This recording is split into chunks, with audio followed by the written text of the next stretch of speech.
Hello everyone, myself Dilip Singh and you are watching Economics by Singh Sir. So students, last video में हम लोगों ने discuss किया industrial sector on the eve of independence. Clear students? So हम लोग Indian economy first chapter का हमारा discussion का पार्ट चल रहा है एंड देन लास्ट वीडियो हमारा बेस्ड था industrial sector on the eve of independence पर. क्लियर? एंड नाउ उसके आगे का जो पार्ट है particularly students foreign trade under the British rule. तो ब्रिटिश रूल में फॉरेन ट्रेड की क्या कंडीशन थी, इंटरनेशनल ट्रेड की हमारी क्या कंडीशंस थी स्टूडेंट्स. ठीक है, तो वही हम लोग आज डिस्कस करने वाले हैं इस वीडियो में. एंड देन आज की वीडियो, ये वीडियो बहुत ही इंफॉर्मेटिव होने वाली है एंड देन बहुत ही मजा आने वाला है. सो स्टूडेंट्स, इसे पूरा हमें देखना है, स्किप नहीं करना है. क्लियर? सो स्टूडेंट्स, अगर आप चैनल पर न्यू हैं तो चैनल को अभी सब्सक्राइब करें, बेल आइकन को प्रेस करें ताकि मेरे आने वाले सारे वीडियोस की नोटिफिकेशन आपको रेगुलरली मिलती रहे.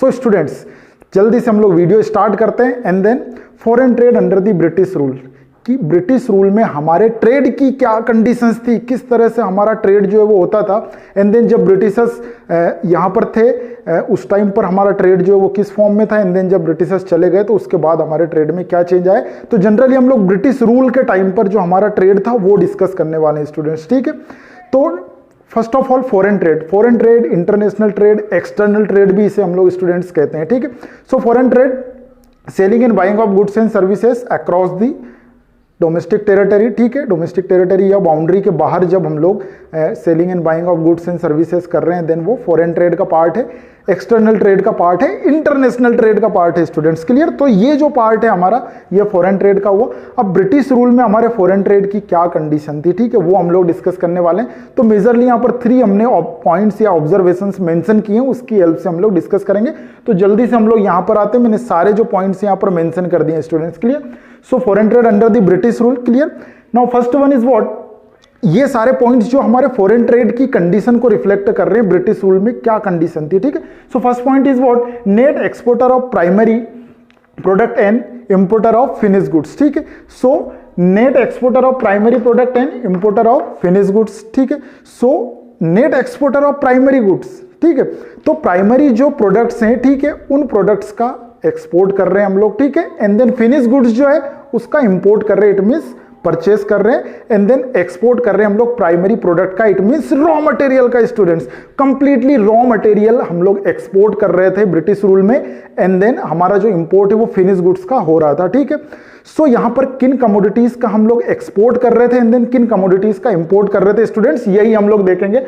So first of all export की अगर हम लोग बात करें, so export of raw silk, cotton, wool, jute, Indigo. ठीक है, तो ये जनरली हमारे एक्सपोर्ट. अब raw silk, raw cotton means raw material students. क्या है? रॉ मटेरियल वाला पार्ट है, इट मींस कच्चा माल जो है वो हम लोग यहां से एक्सपोर्ट कर रहे हैं, सेल कर रहे हैं. और जनरली वो सेल कहां कर रहे हैं, कहीं नहीं, सीधे वो जा रहा है इंग्लैंड जा रहा है. ठीक है, सो ये जो है ये फर्स्ट पार्ट हमारा एक्सपोर्ट ऑफ रॉ मटेरियल्स. ठीक है, export of raw silk, cotton, jute, Indigo, ये सारी जो कमोडिटीज है, ये सारी क्रॉप्स जो है वो हमारी एक्सपोर्ट हो रही थी.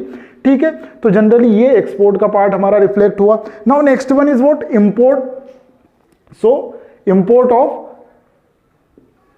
Cotton, silk and woollen cloth as well as capital goods. ठीक है, सो स्टूडेंट्स, इंपोर्ट कर रहे हैं हम लोग फिनिश गुड्स का, प्रिपेयर गुड्स का इंपोर्ट कर रहे हैं. ठीक है, तो जो भी रॉ मटेरियल हमने यहां से एक्सपोर्ट किया है वो वहां पर मैन्युफैक्चर हो रहा है. ठीक है, एंड देन मैन्युफैक्चर होने के बाद वही फिनिश प्रोडक्ट्स यहां पर क्या है, इंपोर्ट होने वाला है. ठीक है, सो कॉटन जो हम लोगों ने रॉ मटेरियल, जो कॉटन का रॉ मटेरियल हमने एक्सपोर्ट किया है वो फिनिश प्रोडक्ट में, इट मींस क्लॉथ में कन्वर्ट होके, सिल्क जो हम लोगों ने यहां से क्या किया है, एक्सपोर्ट किया है, वो प्रिपेयर्ड क्लॉथ में कन्वर्ट होके आएगा. ठीक है, इंडिगो का यूटिलाइजेशन अगेन क्लॉथ में, टेक्सटाइल इंडस्ट्रीज में वहां पर होगा और वही क्लॉथ यहां पे आने वाले हैं. ठीक है, एंड देन कैपिटल गुड्स. देखिए स्टूडेंट्स, हमारे पास इंडस्ट्रीज बिल्कुल नहीं थी. ठीक है, सो कैपिटल गुड्स की जो भी रिक्वायरमेंट्स होती थी, जो भी मशीनरीज हमें रिक्वायर्ड होती थी, वो सारी हम लोग इंपोर्ट करते थे. ठीक है, तो ये हमारे इंपोर्ट का पार्ट हुआ. ठीक है, तो ये एक फर्स्ट जो हमारा पॉइंट रिफ्लेक्ट हो रहा है, इस पॉइंट से क्या रिफ्लेक्ट हो रहा है कि भाई हम लोग नेट एक्सपोर्टर है. ठीक है, रॉ मटेरियल के, एंड देन इंपोर्टर है फिनिश गुड्स के. ठीक है, तो जितना भी रॉ मटेरियल कच्चा माल है वो सारा एक्सपोर्ट करते हैं यहां से.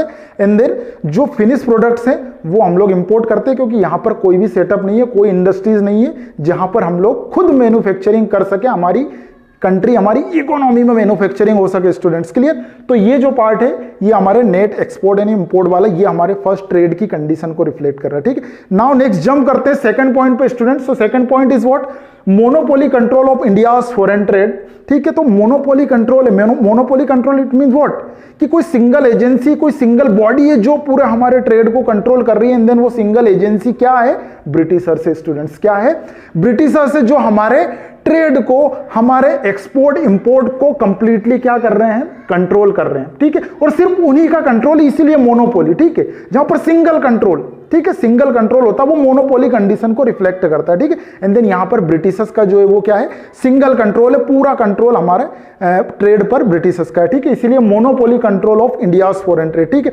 अब इसमें मोनोपोली जो कंट्रोल है वो किस फॉर्म में भाई, so first of all more than 50% of India's foreign trade was directed towards England, ठीक है।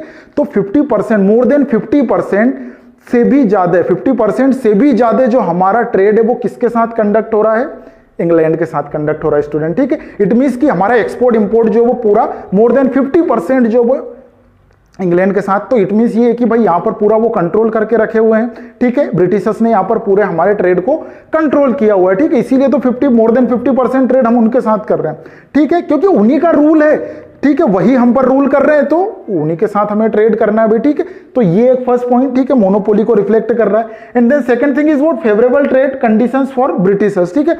और ब्रिटिशर्स के लिए ही सारी जो ट्रेड कंडीशंस थी वो फेवरेबल थी स्टूडेंट्स, ठीक है, क्योंकि जो भी एक्सपोर्ट है वो भी उन्हीं की रिक्वायरमेंट, उन्हीं की डिमांड के अकॉर्डिंग हो रहा है, ठीक है। और जो भी फिनिश प्रोडक्ट वहां पर प्रिपेयर हो चुके हैं इंग्लैंड में, ठीक है, क्योंकि वहां पर इंडस्ट्रीज लग चुकी थी और वहां पर मैन्युफैक्चरिंग हो रही थी, तो वो वही पर्टिकुलर फिनिश प्रोडक्ट को यहां पर क्या करते थे भाई, सेल करते थे यहां के इंडियन मार्केट में, ठीक है। तो कंप्लीटली फेवरेबल कंडीशंस थी ब्रिटिशर्स के लिए, ठीक है, कंप्लीटली फेवरेबल ट्रेड था ब्रिटिशर्स के लिए। रॉ मटेरियल यहां से ले जाना है, फिनिश प्रोडक्ट वहां से यहां पर लाकर सेल करना है स्टूडेंट्स, ठीक है। तो ये जो पार्ट है ये हमारा मोनोपोली कंट्रोल को रिफ्लेक्ट कर रहा है ब्रिटिशर्स के, ठीक है। पूरा कंट्रोल जो है, सिंगल कंट्रोल जो है वो ब्रिटिशर्स के हैंड्स में है, ठीक है। नाउ नेक्स्ट वन इज, ये हमारा मोनोपोली कंट्रोल को रिफ्लेक्ट किया। Now next one is what, third point is surplus trade but only to benefits British, ठीक है। अब ट्रेड जो है हमारा, एक्सपोर्ट एंड इंपोर्ट जो हमारा यहां पर हो रहा है वो सरप्लस कंडीशन को रिफ्लेक्ट कर रहा है। इट मींस कि एक्सपोर्ट ज्यादा है एंड देन इंपोर्ट कम है, ठीक है। एक्सपोर्ट जो है हमारे वो क्या है भाई, export is greater than import है, ठीक है। Export is greater than import है, मतलब कि हम लोग सेल ज्यादा कर रहे हैं, परचेस कम कर रहे हैं, ठीक है। तो ये अगर कंडीशन रहेगी तो जो ट्रेड है हमारा वो सरप्लस ट्रेड बन के निकलेगा, ठीक है। इट मींस सरप्लस ट्रेड जो है वो रिफ्लेक्ट होगा यहां पर, ठीक है। सरप्लस ट्रेड रिफ्लेक्ट होगा तो इट मींस कि यहां पर इनकम जो है वो हमें जनरेट होगी, ठीक है। बट वो इनकम जो है वो किसके लिए बेनिफिशियल है, वो ब्रिटिशर्स के लिए बेनिफिशियल है, ठीक है। उसका पूरा बेनिफिट जो है वो ब्रिटिशर्स को मिल रहा है स्टूडेंट के लिए। सो किस फॉर्म में, so during the British rule our export exceeds our imports, ठीक है, और ग्रेटर देन अवर इंपोर्ट्स, ठीक है। तो एक्सपोर्ट जो है वो इंपोर्ट से ग्रेटर है, ठीक है। And this thing reflect the what, balance of trade, surplus balance of trade, ठीक है। इट मींस कि बैलेंस ऑफ ट्रेड जो है वो सरप्लस है। इट मींस कि हमें इनकम जनरेट हो रही है, हमें इनकम मिल रही है स्टूडेंट्स के लिए। तो ये जो है ये कंडीशन रिफ्लेक्ट हो रही है। बट अगर उस कंडीशन में अगर सरप्लस ट्रेड है देन वो हमारे लिए बेनिफिशियल नहीं था स्टूडेंट। क्यों नहीं बेनिफिशियल था, तो वो हम लोगों ने यहां पर रिफ्लेक्ट किया। First thing is what, this surplus reflects economic backwardness. तो यहां पर जो ये सरप्लस दिखाई दे रहा था ये हमारी बैकवर्डनेस को रिफ्लेक्ट कर रहा है स्टूडेंट्स, ठीक है। बैकवर्डनेस, क्यों बैकवर्डनेस, क्योंकि हम लोग एक्सपोर्ट कर रहे हैं रॉ मटेरियल का और इंपोर्ट कर रहे हैं फिनिश गुड्स का। तो रॉ मटेरियल अगर किसी भी कंट्री से एक्सपोर्ट अगर हो रहा है तो वो कंट्री उस पर्टिकुलर रॉ मटेरियल को मैन्युफैक्चर कर पाने में एबल नहीं है, इसीलिए तो वो एक्सपोर्ट कर रही है, ठीक है। तो अगेन ये हमारी बैकवर्डनेस को रिफ्लेक्ट कर रहा है, इंडस्ट्रियल बैकवर्डनेस को रिफ्लेक्ट करता है स्टूडेंट्स, क्लियर। अगर ये बैकवर्डनेस है इट मींस यहां पर पॉवर्टी एंड अनएम्प्लॉयमेंट भी एग्जिस्ट करेगा। And second thing is the trade surplus was not used for the growth and development of Indian economy, ठीक है। अब जो भी सरप्लस गेन हो रहा था ब्रिटिशर्स को, ठीक है, या जो भी सरप्लस ट्रेड यहां पर रिफ्लेक्ट हो रहा है उसका कोई भी बेनिफिट हमारी इकोनॉमी को नहीं हो रहा था स्टूडेंट। क्यों नहीं हो रहा था, क्योंकि जो भी सरप्लस ट्रेड मिल रहा था उसका पूरा यूटिलाइजेशन ब्रिटिशर्स कर रहे थे, ठीक है। तो ब्रिटिशर्स कर रहे हैं तो किस फॉर्म में कर रहे थे भाई, तो जो भी सरप्लस मिला है हमें, ठीक है, 1000 अगर रुपीज अगर हमें सरप्लस के लिए मिल रहे तो ये पूरा 1000 जो है वो ब्रिटिशर्स क्या है अपने यूज में लेके आ रहे हैं, ठीक है। इससे वो अपना एडमिनिस्ट्रेशन संभाल रहे हैं, ठीक है। अपना जो वॉर कंडीशंस जो चल रही है, वॉर चल रहे हैं, उन वॉर्स को वो क्या कर रहे हैं, हैंडल कर रहे हैं, वहां पर एक्सपेंसेस जो है वो कर रहे हैं स्टूडेंट्स, ठीक है। तो ये 1000 रुपीज का जो सरप्लस है फॉर एग्जांपल वो अपने एडमिनिस्ट्रेशन में अब जो वॉर में जो एक्सपेंसेस हो रहे हैं उनको पूरा करने में यूज करते थे, बट हमारी इकोनॉमी के ग्रोथ एंड डेवलपमेंट में बिल्कुल नहीं, ठीक है स्टूडेंट्स। तो ये किसी भी फॉर्म में इंडियन इकोनॉमी के ग्रोथ एंड डेवलपमेंट के लिए बिल्कुल भी नहीं था, ठीक है, सरप्लस। तो ये हमारे कंडीशन को रिफ्लेक्ट कर रहा है। तो ये हमारी फॉरेन ट्रेड की कंडीशन थी अंडर दी ब्रिटिश रूल, ठीक है। कंप्लीटली अंडर दी ब्रिटिशर्स हमारा फॉरेन ट्रेड हुआ करता था, उन्हीं के फेवर में था, ठीक है। और पूरा जो भी सरप्लस मिला वो उन्होंने ही गेन किया यहां से, ठीक है। तो ये हमारे फॉरेन ट्रेड का पार्ट स्टूडेंट्स, ठीक है। नाउ इसके आगे हम लोग डिस्कस करेंगे demographic condition of Indian economy on the eve of independence या बिफोर इंडिपेंडेंस, ठीक है। तो डेमोग्राफिक कंडीशन हम लोग डिस्कस करने वाले हैं स्टूडेंट्स, ठीक है। तो जल्दी से स्क्रीनशॉट लीजिए एंड देन इसके बाद हम लोग डेमोग्राफिक कंडीशन डिस्कस करेंगे, clear. So students next part is what, demographic profile during the British rule, ठीक है। तो ब्रिटिश रूल में हमारी पॉपुलेशन की क्या कंडीशन थी, पॉपुलेशन की कैरेक्टरिस्टिक क्या हुआ करती थी, तो वही स्टूडेंट्स हम लोग डिस्कस कर रहे हैं, क्लियर। सो डेमोग्राफिक प्रोफाइल में मेनली जो हमारे टर्म्स है जो पॉपुलेशन की कैरेक्टरिस्टिक्स को रिफ्लेक्ट करेंगी वो टर्म्स क्या है, बर्थ रेट, डेथ रेट, ठीक है, life expectancy, infant mortality rate, literacy rate, clear students. तो ये कुछ पर्टिकुलरली टर्म्स है जो हमारी डेमोग्राफिक कंडीशंस को, हमारी पॉपुलेशन की कैरेक्टरिस्टिक्स को रिफ्लेक्ट करती है स्टूडेंट्स, क्लियर। तो जल्दी से स्टार्ट करते हैं। First one is what, birth rate, clear. So birth rate is what, number of babies born every per year 1000 people in a population, clear। so per 1000 persons पर, ठीक है, पर 1000 persons पर जितने भी बच्चों की बर्थ हो रही है, ठीक है, वो हमारे बर्थ रेट को रिफ्लेक्ट कर रहा है पर्टिकुलर 1 ईयर में, ठीक है। तो ये हमारा बर्थ रेट है, ठीक है। इट मीन्स कि 1000 लोगों पर जितनी भी बेबीज की बर्थ हो रही है वो हमारे बर्थ रेट को रिफ्लेक्ट कर रहा है 1 ईयर में, क्लियर। सो यहाँ पर फिगर जो दिया हुआ है ब्रिटिश रूल में वो क्या है भाई, 48, क्लियर। सो 48 पर 1000, ठीक है। तो 1000 लोगों पर 48 बेबीज का बर्थ हुआ करता था, ठीक है। तो ये काफी ज्यादा हाई है, ठीक है। Second one is what, death rate. So death rate is what, number of deaths every year per 1000 people in A population, ठीक है। तो पॉपुलेशन में 1000 लोगों पर जितने लोगों की डेथ हुआ करती थी एक पर्टिकुलर ईयर में, वो हमारे डेथ रेट को रिफ्लेक्ट करता है स्टूडेंट, क्लियर। सो 1000 लोगों पर कितने लोगों की डेथ हुआ करती थी एक ईयर में, सो वो यहां पर फिगर हम लोगों ने मेंशन किया है एंड देन वो फिगर जो हमारा वो कितना है, 40 पर ईयर, ठीक है। सो 40 पर 1000 जो है वो हमारी डेथ हुआ करती थी स्टूडेंट्स, क्लियर। सो ये हमारा birth rate and death rate का पार्ट हुआ, क्लियर। बर्थ रेट हमारा 48, 1000 लोगों पर 48 बर्थ हुआ करती थी एंड देन डेथ रेट जो हमारा वो 1000 लोगों पर 40 की डेथ हुआ करती है, ठीक है। तो ये बर्थ रेट, डेथ रेट का part. Next one is what, infant mortality rate, clear. So infant means what, जो बिलो 1 ईयर एज के जो बच्चे हैं, ठीक है। सो पर 1000 लाइव बर्थ पर, क्लियर। सो पर 1000 लाइव बर्थ पर जो बिलो 1 ईयर एज के जो बच्चे हैं उनकी डेथ रेट जो है वो हमारी इन्फेंट मोर्टिलिटी रेट को रिफ्लेक्ट करती है students, clear. So death rate of childrens below the age of 1 year per 1000 live birth, ठीक है। तो 1000 बच्चों के जन्म पर जितने 1 ईयर एज से बिलो वाले बच्चों की डेथ जो होती थी वो इन्फेंट मोर्टिलिटी रेट को रिफ्लेक्ट करता है, क्लियर। तो ये फिगर क्या था ब्रिटिश रूल में, सो 218 पर 1000, ठीक है। तो 1000 बच्चों के जन्म पर 218 बच्चों की डेथ हो जाया करती थी स्टूडेंट्स, ठीक है। बहुत ज्यादा हाई फिगर है ये, क्लियर। क्यों, क्योंकि बेसिक फैसिलिटीज की रिक्वायरमेंट नहीं थी, हेल्थ इंफ्रास्ट्रक्चर जो वो एकदम नहीं था, मेडिकल फैसिलिटीज नहीं हुआ करती थी, इसलिए ये डेथ हो जाया करती थी, क्लियर। तो ये infant mortality rate and now at present time में ये कितना है, सो एट प्रेजेंट टाइम में यहाँ पर स्टूडेंट्स 32, ठीक है।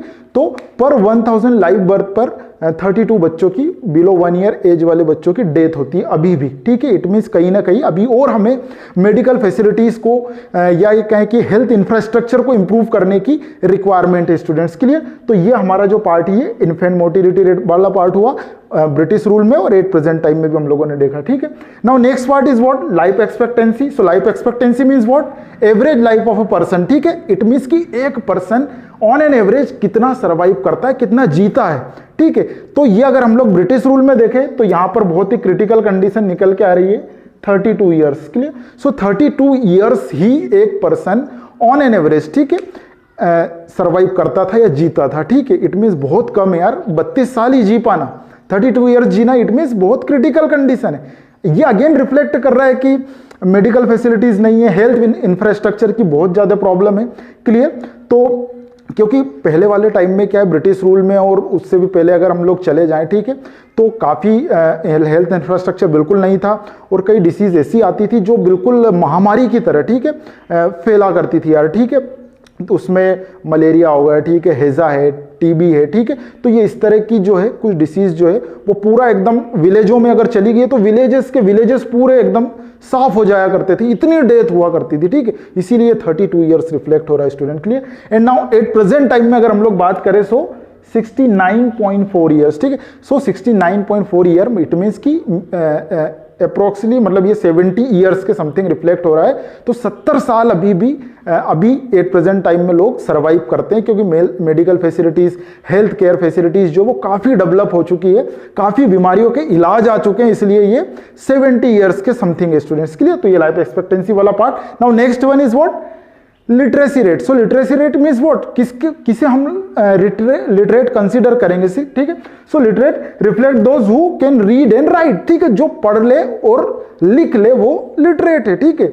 जो पढ़ के सिग्नेचर वगैरह कर दे भाई उसे लिटरेट हम लोग कंसीडर करते हैं। सो लिटरेसी का जो रेट था वो क्या था स्टूडेंट, सो ओवरऑल कंट्री की जो लिटरेसी थी वो 16%, ठीक है। इट मींस कि अगर हम लोग कंसीडर करें कि भाई 100 करोड़ के समथिंग पॉपुलेशन है तो 16 करोड़ ही वहां पर क्या है, लिटरेट है, जो पढ़ लिख सकते हैं, ठीक है। एंड नाउ फीमेल की अगर यहां पे बात करें तो और भी ज्यादा क्रिटिकल कंडीशन है, 7%, कितना, 7% के समथिंग यहां पर जो है वो फीमेल लिटरेसी हुआ करती थी स्टूडेंट, ठीक है। इट मींस की ओवरऑल फीमेल में से 7% फीमेल ही लिटरेट थी, पढ़ और लिख सकती थी स्टूडेंट्स के लिए।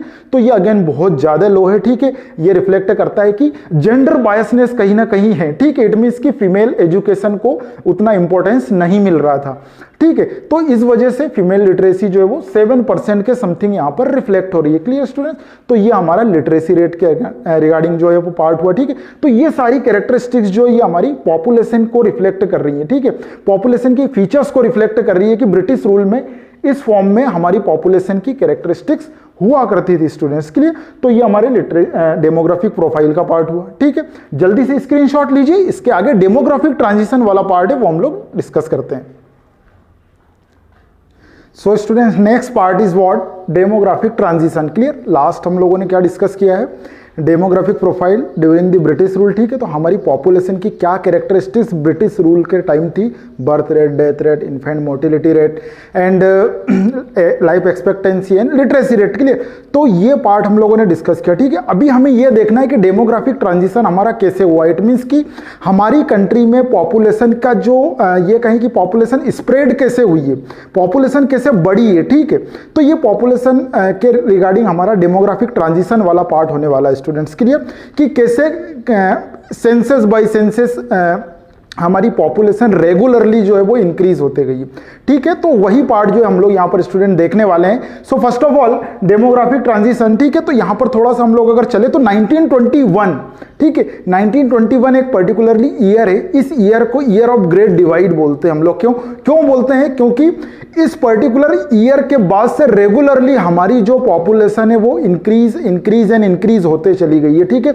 इट मींस कि 1921 से पहले पॉपुलेशन कभी इंक्रीज कभी डिक्रीज, ठीक है, कंसिस्टेंसी नहीं थी, ठीक है। बट 1921 के बाद से रेगुलरली हमारी पॉपुलेशन क्या है, इंक्रीज होते ही जा रही है और अभी तक भी इंक्रीज हो रही है, ठीक है। इसलिए 1921 year of great divide, clear. तो in the history of demographic transition 1921 is recorded as a what, year of great divide, clear। so year of great divide हम लोग इसे बोल रहे हैं, क्यों बोल रहे हैं भाई year of great divide, क्योंकि इस पर्टिकुलर ईयर के बाद से हमारी पॉपुलेशन के इंक्रीज होने वाला फेज जो स्टार्ट हुआ तो फिर वो कभी एंड ही नहीं हुआ, अभी तक भी एंड नहीं हुआ है, ठीक है। सो इसीलिए इसे ईयर ऑफ ग्रेट डिवाइड हम लोग कंसिडर कर रहे हैं स्टूडेंट्स के लिए। So before 1921 population growth in India was never consistent, ठीक है। तो 21 से पहले कभी पॉपुलेशन इंक्रीज हो रही है, कभी डिक्रीज, कभी इंक्रीज, कभी डिक्रीज, तो कंसिस्टेंसी नहीं थी। बट 1921 के बाद से रेगुलरली हमारी पॉपुलेशन स्टूडेंट्स इंक्रीज होते जा रही है, ठीक है, और अभी भी इंक्रीज हो रही है, ठीक है। सो वही ट्रेंड जो है हम लोग यहाँ पर डिस्कस करने वाले हैं। सो हम लोगों ने यहाँ पर मेंशन किया है after 1921 population in India recorded is a consistent rise, consistently हमारी पॉपुलेशन जो है वो इंक्रीज हो रही है स्टूडेंट, ठीक है, 1921 के बाद से, ठीक है। तो हमने यहाँ पर जो है कुछ ईयर ऑफ सेंसस हम लोगों ने यहाँ पर लिया है एंड देन वहाँ पर कितनी पॉपुलेशन हमारी इंक्रीज हुई है वो, ठीक है। सो इसी के बेसिस पर हम लोग थोड़ा सा समझेंगे कि किस तरह से हमारी पॉपुलेशन रेगुलरली बढ़ रही है, हमारी पॉपुलेशन का स्प्रेड होते जा रहा है, ठीक है। सो सेंसस यहाँ पर हम लोगों ने मेंशन किया है and then increase and decrease in crore, ठीक है। तो किस सेंसस में कितने करोड़ हमारी पॉपुलेशन इंक्रीज हुई है। सो फर्स्ट ऑफ ऑल 1901, ठीक है, 1901 का जो हमारा सेंसस आया है, ठीक है, इस पर्टिकुलर सेंसस में पॉपुलेशन हमारी 0.04 करोड़ के समथिंग डिक्रीज हुआ है, ठीक है। एंड देन नेक्स्ट हम लोग प्रोसीड करें। सो 1911, ठीक है, सेकंड जो हमारा सेंसस है 1911, यहाँ पर पॉपुलेशन हमारा अगेन इंक्रीज हुआ है। सो 1.38 करोड़ के समथिंग हमारी पॉपुलेशन इंक्रीज हुई है, ठीक है। नाउ नेक्स्ट अगेन 1921 पॉपुलेशन जो है वो हमारा 0.07 करोड़ के समथिंग डाउनफॉल जो है वो यहाँ पर रिफ्लेक्ट हुआ हमारा, ठीक है। एंड ना 1921 के बाद से स्टूडेंट्स रेगुलरली 1931 2.76 करोड़ के समथिंग हमारी पॉपुलेशन इंक्रीज हुई है, 1941 3.96 करोड़ के समथिंग हमारी पॉपुलेशन इंक्रीज हुई है, 1951 4.24 करोड़ के समथिंग पॉपुलेशन हमारी इंक्रीज हुई है एंड रेगुलरली 61 71 81 91 2001 एंड 2011, ठीक है, रेगुलरली पॉपुलेशन हमारी इंक्रीज होते जा रही है स्टूडेंट्स, ठीक है। तो इसके बाद वाले सारे सेंसस में 5 करोड़ 7 करोड़ 8 करोड़ 10 करोड़, ठीक है, इस रेट से पॉपुलेशन हमारी इंक्रीज होते गई है, ठीक है। सो ये एक पर्टिकुलरली हमारी पॉपुलेशन के ट्रांजिशन को रिफ्लेक्ट कर रहा है कि कैसे हमारी पॉपुलेशन का जो स्प्रेड है वो रेगुलरली होते जा रहा है, ठीक है। एंड देन लास्ट जो हमारा 2011 जो हमारा सेंसस आया था स्टूडेंट्स, यहाँ पर हमारी पॉपुलेशन 102.8 करोड़ के समथिंग हमारी पॉपुलेशन थी, ठीक है। 1028 करोड़ के समथिंग हमारा 2001 का जो सेंसस था उसमें हमारी पॉपुलेशन इतनी, ठीक है। फिर 2011 का जो सेंसस आया हमारा, इस सेंसस में हमारी पॉपुलेशन 121 CR के समथिंग हो गई, ठीक है। एंड नाउ अभी जो 2021 का जो पॉपुलेशन ऑफिशियली आया नहीं, आने वाला है, ठीक है, लेकिन अगर हम लोग एक प्रेडिक्ट करें, ठीक है, यहां पर जो हमारा ग्रोथ है वो लगभग 18 to 19 ईयर का 18 to 19 करोड़ का हुआ है, ठीक है। एंड देन 21 में भी अगर हम लोग इतना ही मान के चले, सो हमारी पॉपुलेशन जो है वो 140 CR के समथिंग जाने वाली है स्टूडेंट्स, क्लियर, या 138-139 करोड़ के समथिंग डेफिनेटली हमारी पॉपुलेशन जो है वो होने वाली स्टूडेंट्स के लिए। तो ये कंसिस्टेंटली इंक्रीजमेंट जो है वो हमारी पॉपुलेशन में देखने को मिला है, ठीक है। कोई फैमिली प्लानिंग वाला पार्ट नहीं है, ठीक है, रेगुलरली जो पॉपुलेशन है वो इंक्रीज होते जा रही है, ठीक है। अब पॉपुलेशन का इंक्रीज होना ये एक प्रॉब्लमेटिक कंडीशन है किसी भी कंट्री के लिए, किसी भी इकोनॉमी के लिए, क्योंकि जितनी पॉपुलेशन अगर बढ़ेगी उतनी हमारी रिस्पॉन्सिबिलिटीज जो है वो रेगुलरली इंक्रीज होते जानी है स्टूडेंट्स, क्लियर।